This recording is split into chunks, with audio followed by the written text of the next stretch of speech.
Victory in Baga. Nigerian troops sweep into this northeastern town in Borno State and wrest back control from Boko Haram. You go for patrol to instill confidence. You go for what we call raids. Some area you think that the enemies are, which of course they used to be. You go there, take it off them, collect things that are legitimately ours, and then few of them that have the courage to wait, you disperse them. They showed a cache of weapons left behind by the armed group as proof of success. It's these very operations that the military says is turning the tide against Boko Haram. But the fight isn't being won alone. The government now acknowledges it's getting technical and logistical support from what it calls foreign contractors.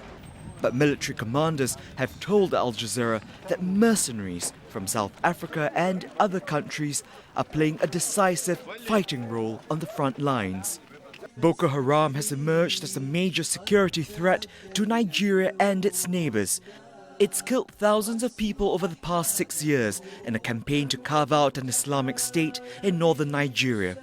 The group has now also pledged allegiance to ISIL, which has called on its supporters to fight in Africa. In recent months, Boko Haram has mounted raids into neighboring Chad, Niger and Cameroon, taking a toll on vital supply links. The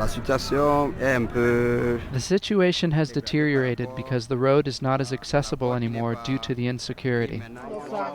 Nigeria's government insists it has no need to unlawfully recruit soldiers to confront Boko Haram.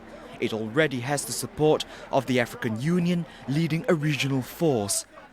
But as the nation heads towards general elections later this month, some say the government's use of mercenaries is a push for security gains that will translate into votes. Gerald Tan, Al Jazeera.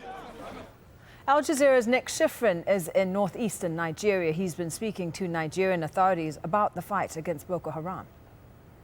According to a senior Western official who works here, as well as a senior non-commissioned officer inside the Nigerian military who was actually injured by Boko Haram, both of them say that the 40 or so villages that the military, or Nigeria I should probably say, has recaptured from Boko Haram was done in part, or at least because of the help of foreign mercenaries.